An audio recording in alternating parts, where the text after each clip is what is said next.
ভারতটা একটি শক্তিশালী রাজ্য হিসাবে পরিণত। পিতা পিতা আমি কত জায়গায় ঘুরে পিতা আরে আমার বাড়ি বেড়াতে যাবো আপনি আমাকে হাসিকে বিদায় দিন মা মন্দিরা তুমি তোমার বাবার বাড়ি বেড়াতে গেলে সাথে লোক নিয়ে যাওয়ার দরকার। হুজুর সাহেব,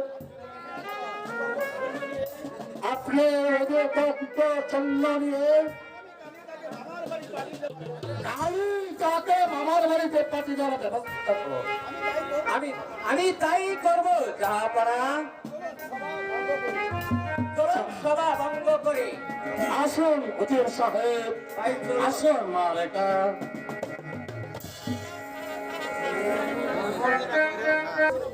আমি যে আর চলতে পারছি না বন্ধু এবার যে একটু বিশ্রাম নিতে হবে বন্ধু কি করবো রেখা?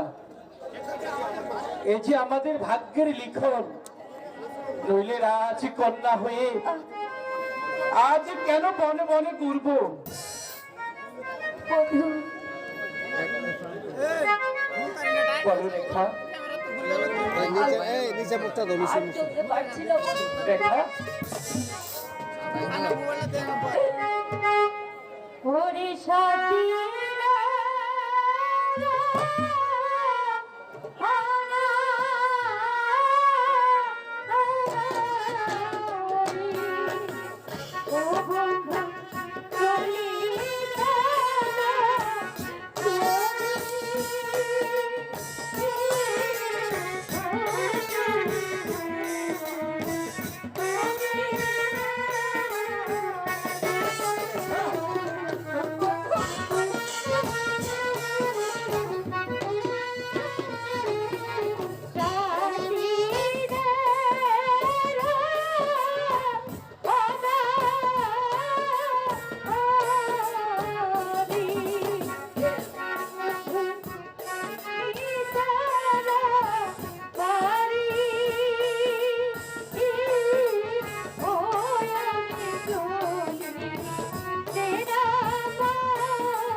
তুমি আর কেঁদো না রেখা, তুমি আর কেঁদো না।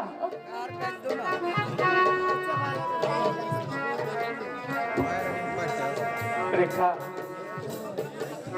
তুমি কাজ করো রেখা, তুমি এখানে একটু বসো, আমি যাবো আর আসবো। ঠিক আছে বন্ধু, তুমি শীঘ্র করে চলে এসো বন্ধু। আমি যে একা একা বড় ভয় পাচ্ছি বন্ধু। রেখা আমাকে ছেড়ে তুমি যেও না বন্ধু। শোনো রেখা, বলো। এই পিস্তলখানা তোমার কাছে রাখবে। ঠিক আছে বন্ধু। কেন দিয়েছি তুমি জানো? কেন? এই বন জঙ্গলে হয়তো কোনো শত্রু থাকতে পারে, এই পিস্তল দিয়ে তোমার জীবনটা রক্ষা করবে। আমি যাব আর আসবো। ঠিক আছে বন্ধু, তুই বেশি দেরি করো না। আমি যে একা একা এখানে থাকতে পারবো না বন্ধু। জানি রেখা, জানি আমার জন্য তোমার কষ্ট হচ্ছে, আমারও যে তোমার জন্য কষ্ট হচ্ছে। তাহলে ঠিক করে চলে এসো বন্ধু। হ্যাঁ রেখা, আমি এখানে একটু বসি, আমার যে বড় ক্ষুধা পেয়েছে বন্ধু।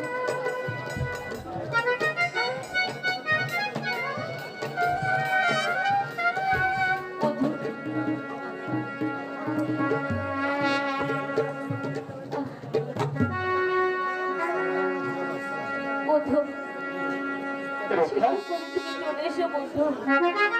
আমি আমি যাবো আর আসবো, তুমি কিন্তু আমি না আসা পর্যন্ত এখান থেকে কোথাও যাবে না। ঠিক আছে বন্ধু, আমি কোথাও যাব না বন্ধু, আমি এক্ষুনি চলে আসবো। আমি কোথাও যাব না।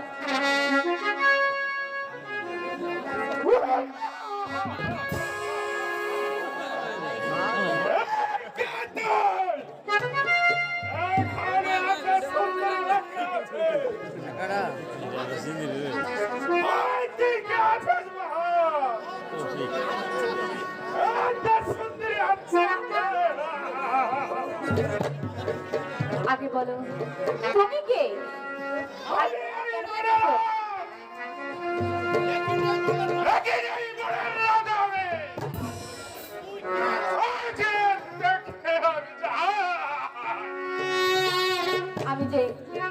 আমি যে তোমার জম আছি, তুমি সরে যাও এখান থেকে।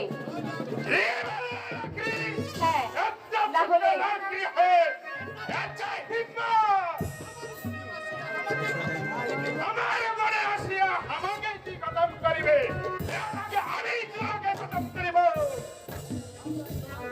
সাবধান, সাবধান জঙ্গলি, আর এক পায়ে কবে না।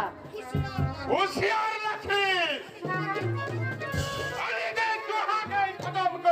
আমাকে খতম করার আগে আমার এই পিস্তলের গুলিতে তোর মাথার গুলিটা আমি উড়িয়ে দেবো। তুই আমাকে মাফ করে দে ভাইজি, আজ থেকে তোকে আমি দেবতা বলিয়া মানিব। ঠিক আছে, তোমাকে আমি ক্ষমা করে দিলাম, এখন এখান থেকে তুমি চলে যাও। বেশ, আমি চলে গেলাম।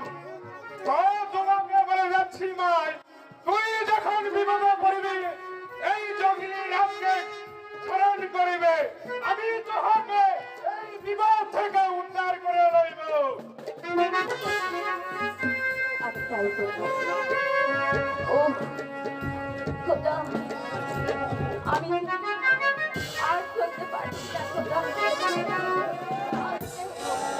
আর করতে পারছি না।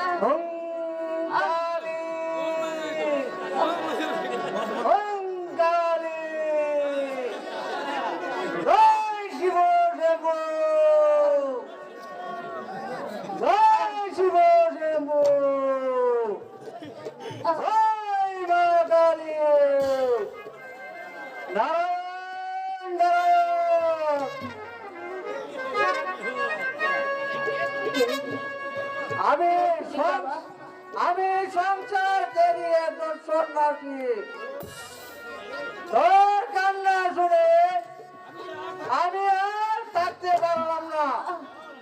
বল না, তোর পরিচয় কি? Oh,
দাবার বন্ধ হয়ে গেল।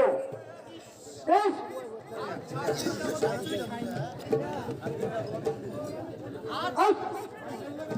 প্রচন্ড জ্বর, 7 দিন যাবৎ কিছু খাই না, পানির পিপাসায় কাদাল হয়ে গেছে। জয় শিব শম্ভু, জয় মা কালী।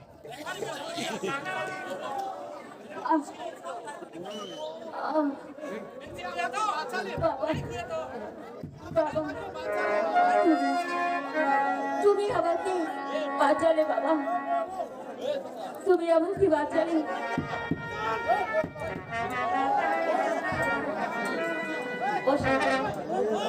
জয় শিব শম্ভু, জয় মা কালী। তুমি আমাকে বাঁচালে বাবা, রেখা, তুমি না থাকলে আমি মরেই যেতাম। রেখা, কোথাও আমি পানি পেলাম না রেখা।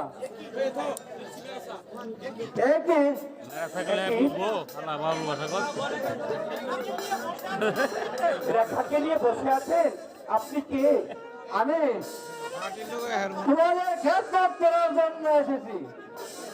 তোমাদের প্রভু তোমাকে পাঠাইছে খেদমত করার জন্য। প্রভু আমাকে পাঠাইছে খেদমত করার জন্য। তোমরা নিশ্চয়ই বিপদগ্রস্ত আছো। হ্যাঁ বাবা, আমরা সত্যি বিপদগ্রস্ত। সন্ধ্যা প্রায় গড়িয়ে আসছে, তাই আজকের রাতটা আমাদেরকে একটু আশ্রয় দাও বাবা। আয় আমার সাথে আয়। ওম কালী, জয় শিব শম্ভু, জয় মা কালী।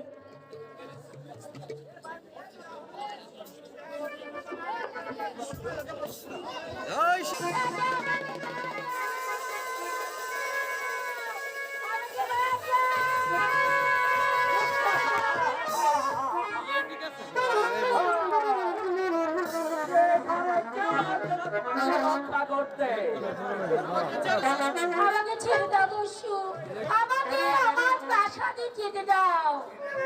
যেতে দেবো, যেতে দেবো ঠিকই, তবে তোমার জবান সুদা পান করে তারপরে এখান থেকে দেবো। এসো, এসো, কাছে এসো। নানা দস্যু, তুমি আমাকে শোনো না, তুমি আমার নিষ্কলঙ্ক জীবনের উপর কলঙ্কের কালি এঁকে দিও না। না, না, না, আমি তোমার কোনো কথাই শুনবো না। এসো, এসো।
তুমি কোনো কথা বলে আমাকে বোঝাতে পারবে না সুন্দরী।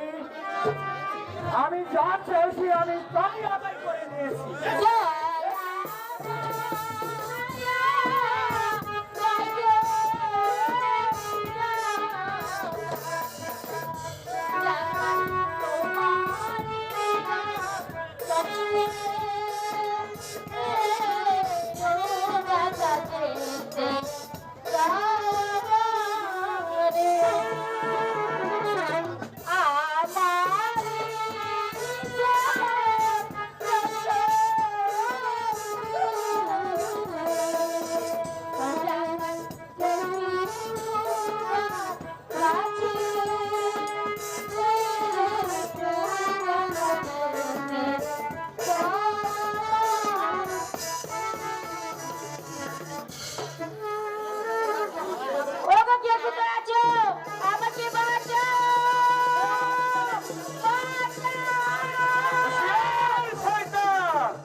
আমি তোকে হত্যা করবো শয়তান।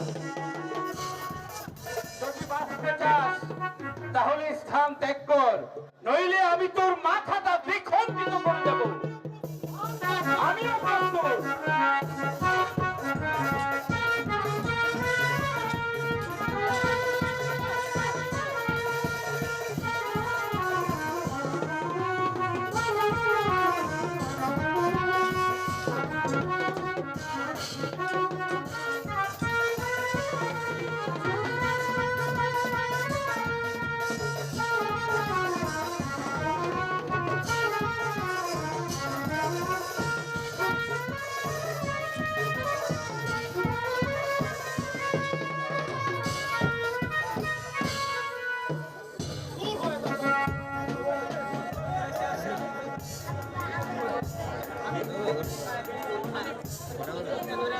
তুমি কে?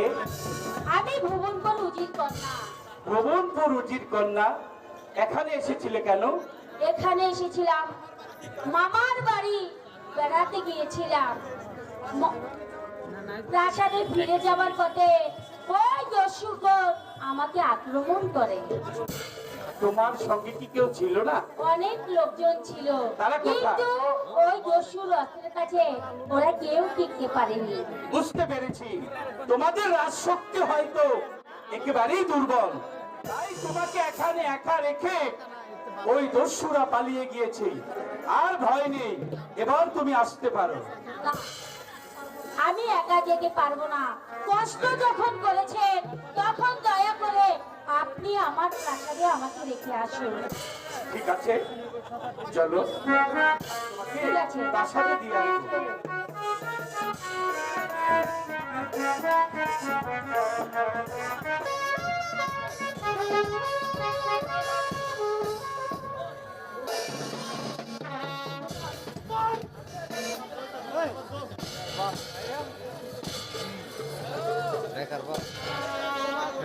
হুজুর সাহেব,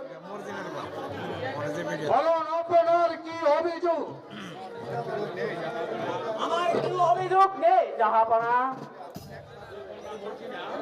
কিন্তু আমার একমাত্র কন্যা মর্জিনা সে এখনো ফিরে আসছে না কেন? তাই আমার মনটা বিশেষ ভালো লাগছে না। সেজন্য আপনারা কোনো চিন্তা করবেন না হুজুর সাহেব, ওরা হয়তো আজই এসে পড়বে। এ ব্যাপারে আপনি নিশ্চিন্ত থাকুন। সর্বনাশ হয়ে গেছে জাহাপনা, সর্বনাশ হয়ে গেছে। কি হয়ে গেছে? আমাদের মর্জিনাকে ডাকাতে ধরে নিয়ে গেছে। ডাকাতে ধরে নিয়ে গেছে? তোমরা কোথায় ছিলে? হ্যাঁ হ্যাঁ জাহাপনা, আমরা ফিরবার পথে হঠাৎ ওই দুর্ভিক্ষের দল আমাদের পথে আক্রমণ করে মর্জিনা কিনে পালিয়ে গেছে জাহাপনা। তোমরা কি করেছিলে তখন? আমরা তাদের অস্ত্রের সামনে কেউ টিকতে পারিনি জাহাপনা, তাই আমি কোন রকমে পালিয়ে এসেছি। ও খোদা, এ কি করলে তুমি? তুমি আমার একমাত্র নয়নে মণি মর্জিনা, আর যে শুনতে পাচ্ছি না। শান্ত হন হুজুর সাহেব, শান্ত হন। চরণে জাহাপনা, এখন আমি কি করবো? কেমন কোন মর্জিনাকে আমি ফিরে পাবো? আমি যে আর কষ্ট করতে পারছি না জাহাপনা। আমি আপনাকে কথা দিলাম হুজুর সাহেব, আমি যেমন করে হোক আপনার মেয়ে মর্জিনাকে ঘুরে আনবই আনবো। শুধু তাই নয়, যে দুর্ভিক্ষদের মর্জিনাকে অপহরণ করেছে সেই শয়তানকে ধরে এনে আপনার সম্মুখে করে দেব হত্যা। তাই করতে হবে না জাহাপানা। আমি সেই শয়তান হত্যা করে আমি মর্জিনাকে উদ্ধার করেছি। মর্জিনা, পিতা পিতা এই নজর না থাকলে আপনি আমাকে কোনোদিনই ফিরে পেতেন না পিতা। এই তো আমি ভাবছি মা, তাকে আমি কি দিয়ে খুশি করা যায়? বলো বাবা, কি তোমার পরিচয় আর কি বা আমার কাছে তোমার চাওয়ার আছে? তুমি যা চাইবে আমি তাহা তোমাকে দিয়ে আমি তোমাকে খুশি করব। আমার নাম গাজল। আমি যে আজ আশ্রয় দিন, দয়া করে যদি আপনি আমাকে একটু আশ্রয় দিন, তাতে আমি অনেক জাহাপানা। তাই যা হবে যুবক, আজ থেকে তোমাকে শুধু আশ্রয় দেওয়া হবে না, আজ থেকে তুমি হবে আমার প্রধান সেনাপতি। জাহাপানা, আমার দ্বারা কি সম্ভব আপনার এই বিশাল রাজ্যের প্রধান সেনাপতির দায়িত্ব পালন করা? পারবে যুবক, তুমি পারবে। আমার সেনাপতির কাজ চালাতে তুমি পারবে, কারণ তুমি মর্জিনাকে হত্যা করে যে শক্তির পাহারায় তুমি দেখাচ্ছ, আমি তার প্রশংসা না করে পাচ্ছি না। তোমার মতনের লোকেরই আমার একমাত্র প্রয়োজন। চলন হুজুর সাহেব, এবার বিশ্রামের ব্যবস্থা করতে হবে। বলো রে জাহাপানা। চলো বাবা গাজল, তাই চলুন জাহাপানা।